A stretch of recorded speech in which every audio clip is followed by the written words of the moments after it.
ಚನ್ನಗಿರಿ ಸರ್ವೋದಯ ಸಂಘಟನೆಯಿಂದ ಜನಜಾಗೃತಿ ಆಂದೋಲನಕ್ಕೆ ಪೂರ್ವಭಾವಿ ಸಭೆ, ರಾಜ್ಯಾದ್ಯಂತ ಅಭಿಯಾನಕ್ಕೆ ಕರೆ. ಚನ್ನಗಿರಿ ಸಮಾಜದ ಸಮಗ್ರ ಅಭಿವೃದ್ಧಿ ಹಾಗೂ ಸಾರ್ವಜನಿಕರಲ್ಲಿ ಜಾಗೃತಿ ಮೂಡಿಸುವ ಉದ್ದೇಶದಿಂದ ಸರ್ವೋದಯ ಸಂಘಟನೆಯ ವತಿಯಿಂದ ರಾಜ್ಯಾದ್ಯಂತ ಹಮ್ಮಿಕೊಳ್ಳಲಾಗಿರುವ ಜನಜಾಗೃತಿ ಆಂದೋಲನಕ್ಕೆ ಸಂಬಂಧಿಸಿದ ಪೂರ್ವಭಾವಿ ಸಮಾಲೋಚನಾ ಸಭೆ ಮಂಗಳವಾರ ಚನ್ನಗಿರಿ ತಾಲೂಕಿನ ಪಾಂಡೋಮಟ್ಟಿ ಶ್ರೀಮಠದಲ್ಲಿ ನಡೆಯಿತು. ಕಾರ್ಯಕ್ರಮಕ್ಕೆ ಸಾಣೇಹಳ್ಳಿ ಮಠದ ಪೀಠಾಧ್ಯಕ್ಷರಾದ ಶ್ರೀ ಪಂಡಿತಾರಾಧ್ಯ ಶಿವಾಚಾರ್ಯ ಸ್ವಾಮೀಜಿಗಳು ನೇತೃತ್ವ ವಹಿಸಿ ಮಾತನಾಡಿ, ನಮ್ಮ ನಡೆ ಸರ್ವೋದಯ ಕಡೆ ಎಂಬ ಸಂಕಲ್ಪದೊಂದಿಗೆ ಪರಿಸರ, ಕೃಷಿ, ಆರೋಗ್ಯ, ಶಿಕ್ಷಣ ಹಾಗೂ ಆಡಳಿತ ವ್ಯವಸ್ಥೆಯಲ್ಲಿ ಜಾಗೃತಿ ಮೂಡಿಸುವ ಉದ್ದೇಶದಿಂದ ಈ ಅಭಿಯಾನ ಆರಂಭಿಸಲಾಗುತ್ತಿದೆ.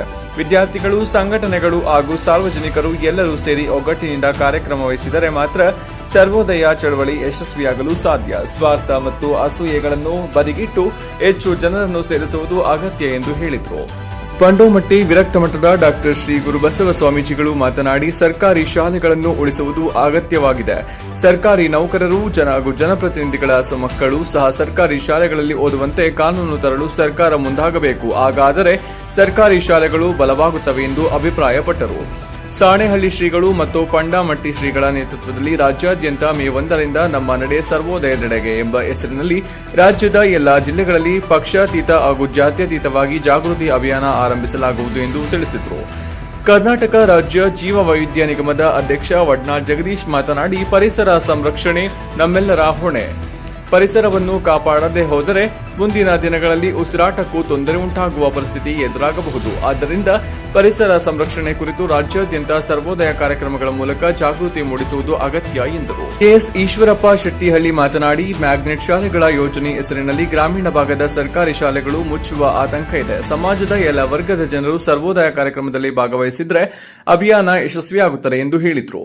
ಅರಸೀಕೆರೆ ಮಹಾಸ್ವಾಮಿಗಳು ಮಾತನಾಡಿ, ಮೊದಲು ನಾವು ನಮ್ಮ ಜೀವನದಲ್ಲಿ ಬದಲಾವಣೆ ತರಬೇಕು. ಪರಿಸರ, ಆರೋಗ್ಯ ಮತ್ತು ಶಿಕ್ಷಣ ಕುರಿತು ಶಾಲೆಗಳಲ್ಲಿ ಜಾಗೃತಿ ಮೂಡಿಸಿದರೆ ಸಮಾಜದಲ್ಲಿ ಉತ್ತಮ ಬದಲಾವಣೆ ಕಾಣಲು ಸಾಧ್ಯ ಎಂದರು. ಈ ಸಂದರ್ಭದಲ್ಲಿ ಗವಿಮಠದ ಜಯಚಂದ್ರ ಸ್ವಾಮಿಗಳು, ರವಿಕೃಷ್ಣ ರೆಡ್ಡಿ, ರಾಮಚಂದ್ರಪ್ಪ, ಮಹಿಮಾ ಪಟೇಲ್, ಶಿವನ್ಕೆರೆ ಬಸವಲಿಂಗಪ್ಪ, ಚನ್ನಬಸಪ್ಪ, ರುದ್ರಪ್ಪ, ರಘು, ಸುನೀಲ್, ಅನಿತಾ ಸೇರಿದಂತೆ ವಿವಿಧ ಜಿಲ್ಲೆ ಮತ್ತು ತಾಲೂಕುಗಳಿಂದ ಆಗಮಿಸಿದ ಸಾಹಿತಿಗಳು, ಶಿಕ್ಷಕರು ಹಾಗೂ ಚಿಂತಕರು ಉಪಸ್ಥಿತರಿದ್ದರು.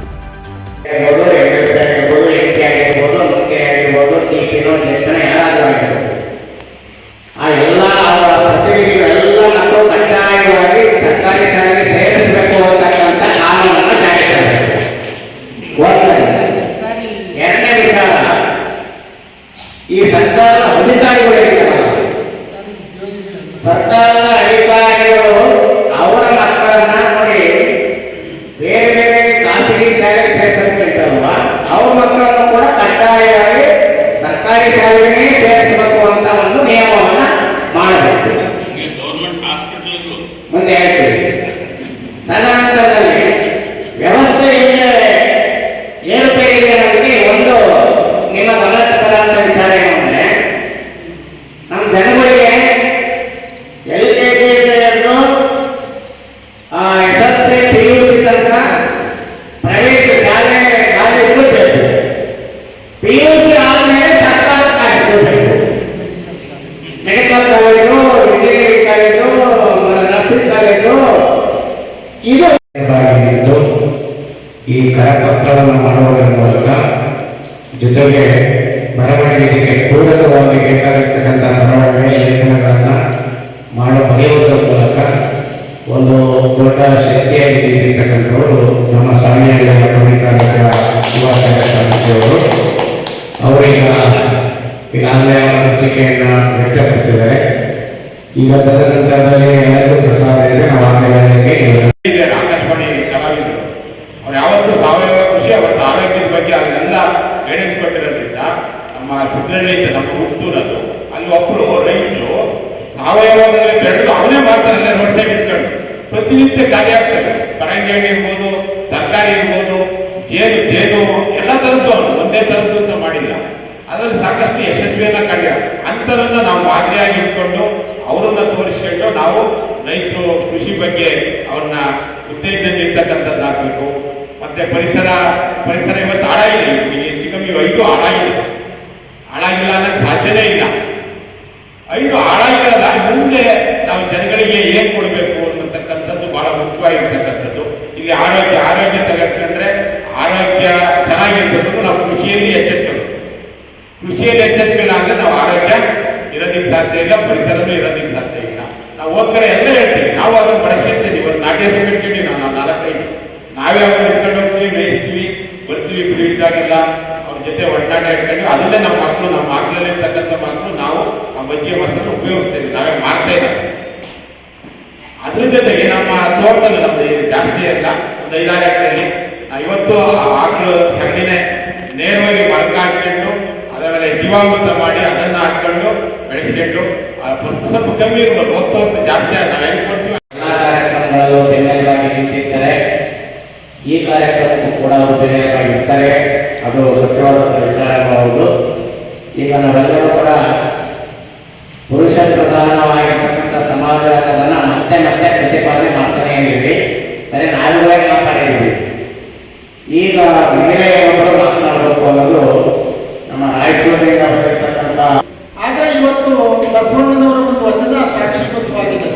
ದರೆ ಹತ್ತಿ ಉರಿದೊಡೆ ಒಲೆ ಹತ್ತಿ ಉರಿದೊಡೆ ನಿಲ್ಲಬಹುದಲ್ಲದೆ ದರೆ ಹತ್ತಿ ಉರಿದೊಡೆ ನಿಲ್ಲಬಹುದೇ, ಏರಿ ನೀರುಂಬಡೆ ಬೇರಿ ಒಲವ ಮೇಯುವಡೆ ತಾಯ ಮಲಯಾಳ ನಂಜಾಗಿ ಕೊಳ್ಳುವಡೆ ಮತ್ತಿನಾರಿಗೆ ದೂರುವೆ ಕೂಡಲ ಸಂಗಮ ದೇವ ಅನ್ನುವ ಪ್ರಸ್ತುತ ಪರಿಸ್ಥಿತಿ ಇವತ್ತು ಜಗಜ್ಜಾಹಿರವಾಗಿದೆ. ನೋಡ್ತಾ ಇದ್ದೀರಾ, ಪರಿಸರ ತಜ್ಞರಿದರಿಲ್ಲೇ ಇವತ್ತು ಜಗತ್ತು ಹತ್ತಿ ಉರಿತಾ ಇದೆ. ಮಧ್ಯಪ್ರಾಚ್ಯದಲ್ಲಿ ಎಷ್ಟೋ ಜನ ಮಕ್ಕಳು ಸಜೀವ ದಹನ ಆದರು.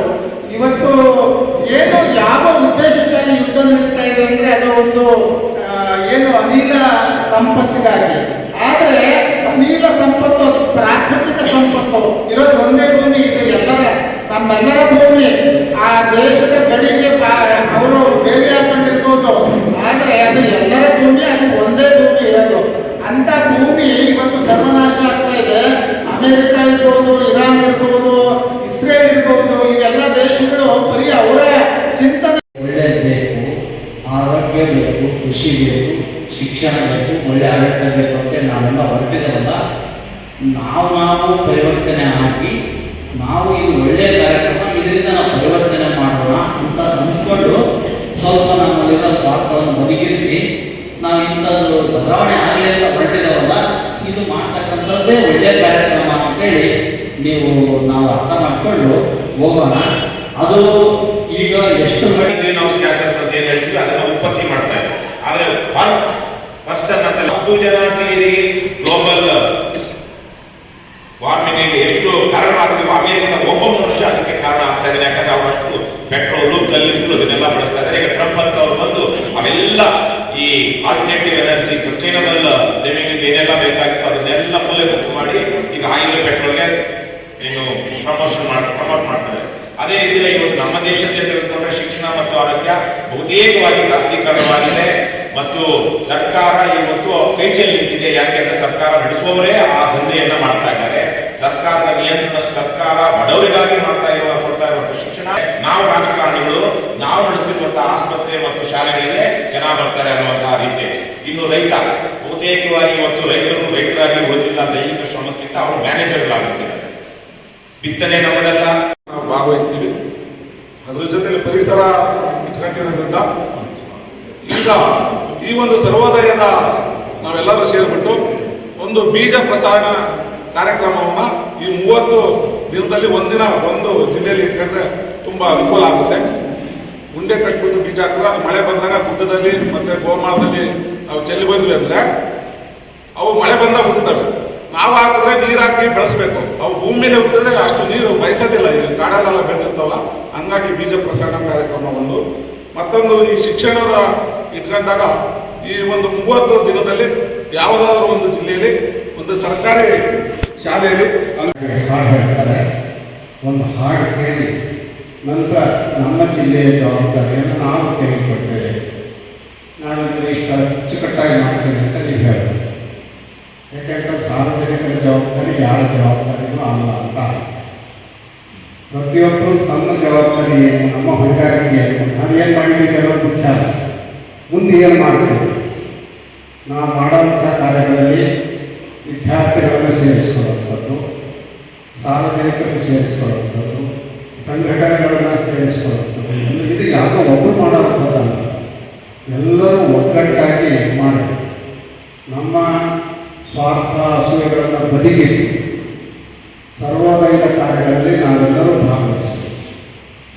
ಅದು 10 ಜನ 20 ಜನ ಸೇರಿಸ್ತೀವಿ ಅಂತಲ್ಲ, ನಾವು 1000 ಜನ ಸೇರಿಸ್ತೀವಿ ಅಂತ ವಿಶ್ವಾಸ ಇದೆ. ನಮ್ಮ ಕಾರ್ಯಕ್ರಮ ಯಶಸ್ವಿ ಆಗಬೇಕು ಅಂತಂದರೆ ಹೆಚ್ಚು ಜನ ಸೇರಿಸುವಂಥದ್ದು ಕೂಡ ಅಷ್ಟೇ ಮುಖ್ಯ. ನೀವೇ 4-5 ಜನ ಕೂತ್ಕೊಂಡು ಚರ್ಚೆ ಮಾಡಿದ್ರೆ ಅದರಿಂದ ಏನೂ ಪ್ರಯೋಜನ ಆಗಲ್ಲ. ಈಗ ಚುನಾವಣೆಯಲ್ಲಿ ಯಾರೋ ಒಬ್ಬರಿಗೆ ಎತ್ಕಟ್ಟಬೇಕು ಅಂತಂದರೆ ಅವರೆಲ್ಲರೂ ನೀವು ಮತ ಕೊಡಬೇಕಾಗುತ್ತೆ. ಆ ಹಿನ್ನೆಲೆಯಲ್ಲಿ ಆಡಳಿತ ಸುಧಾರಣೆ ಆಗಬೇಕು. ಆ ಸುಧಾರಣೆ ಆದರೆ ಉಳಿದಂಥ 4 ಕ್ಷೇತ್ರಗಳು ಕೂಡ ಸುಧಾರಣೆ ಆಗ್ತವೆ, ಅದರಲ್ಲಿ ಅನುಮಾನ ಇಲ್ಲ. ಹಾಗಂತ ನಾವು ಒಂದೇ ಸಾರಿಗೆ ಎಲ್ಲ ಕ್ಷೇತ್ರಗಳ ರೀತಿಯಿಂದ ನಾವು ನಿಲ್ಲಿಸಿ ಅವ್ರು ಗೆಲ್ಲಿಸ್ತೇವೆ ಅಂತ ಹುಚ್ಚು ಬೇಡ. ಬದಲಾಗಿ ಯಾರು ಅರ್ಹರಿದ್ದಾರೋ, ಈ ಚುನಾವಣೆ ನಡೀತಿರ್ತಾವೆ ಎಲ್ಲ ಕಡೆ, ಗ್ರಾಮ ಪಂಚಾಯತಿ ಇರ್ಬೋದು, ಜಿಲ್ಲಾ ಪಂಚಾಯತಿ, ತಾಲೂಕು ಪಂಚಾಯತಿ, ನಿಂತವರಲ್ಲಿ ಇದರಲ್ಲಿ ಸ್ವಲ್ಪ ಅರ್ಹರು ಯಾರೋ ಅವ್ರಿಗೆ ನಮ್ಮ ಸರ್ವೋದಯ ಸಂಘಟನೆ ಬೆಂಬಲಿಸುತ್ತೆ ಅಂತ ಹೇಳೋಕ್ಕೆ ಹೊರತಾಗಿ ನೇರವಾಗಿ ನಮ್ಮ ವ್ಯಕ್ತಿ ಇವರು ಅಂತ ಯಾಕೆ ನಾನು ಈಗಲೇ ತೀರ್ಮಾನ ಮಾಡೋದು ಬೇಡ ಅನ್ನೋಂಥದ್ದು ನಮ್ಮ ಅಭಿಪ್ರಾಯ. ಯಾಕೆ ಇದು ಹೇಳ್ತೇವೆ ಅಂತಂದರೆ, ನೀವು ಒಬ್ಬ ವ್ಯಕ್ತಿಯನ್ನು ಸೂಚಿಸಿದ ತಕ್ಷಣ ಅದರ ದುಷ್ಪರಿಣಾಮವು ಇವೆಲ್ಲ ರಾಜಕೀಯ ಮಾಡೋಕ್ಕೆ ಹಚ್ಚಿದ್ದಾರೆ ಅಂತ ಬರ್ತದೆ. ನಮ್ಮ ಉದ್ದೇಶ ಕೇವಲ ರಾಜಕೀಯ ಒಂದೇ ಅಲ್ಲ, ಆ ರಾಜಕೀಯದ ಮೂಲಕ 5 ಕ್ಷೇತ್ರಗಳಲ್ಲಿ ಸುಧಾರಣೆ ತರಬೇಕು. ಆ ಸುಧಾರಣೆ ಆಗಬೇಕು ಅಂತಂದರೆ ಒಬ್ಬೊಬ್ಬರಾಗಿರೋ ನೇಮಿ ಅಂತ ಹೇಳ್ತಾರೆ. ನಾನು ಗಟ್ಟಿಯಾಗಿ ಇರ್ತೇನೆ, ನನ್ನ ಸುತ್ತಮುತ್ತ 10 ಜನ ಬರ್ತಾರೆ, ಅವರು ನಾನು ಇದರಲ್ಲಿ ತೊಡಗಿಸ್ಕೊಳ್ತೇನೆ ಅನ್ನುವಂಥ ನಂಬಿಕೆ ನನಗೆ ಬರಬೇಕು. ಹಾಗಾಗಿ ಈ 31 ಜಿಲ್ಲೆಗಳಲ್ಲಿ ಯಾವಾಗ ಅಂತ ಈಗಾಗಲೇ ತೀರ್ಮಾನ ಆಗಿಬಿಟ್ಟಿದೆ. ಬೆಳಗ್ಗೆ ಒಂದು ಕಾರ್ಯಕ್ರಮ ನಡೆಯುತ್ತೆ ಒಂದು ಜಿಲ್ಲೆಯಲ್ಲಿ, ಸಂಜೆ ಒಂದು ಕಾರ್ಯಕ್ರಮ ಮತ್ತೊಂದು ಜಿಲ್ಲೆಯಲ್ಲಿ ನಡೆಯುತ್ತೆ. ನಮ್ಮ ಜೊತೆಗೆ ಸುಮಾರು 50-60 ಜನ ಬರ್ಬೋದು. ಬೆಳಗ್ಗೆ ಕಾರ್ಯಕ್ರಮ ನಡೆದಾಗ ಬಂದಂಥ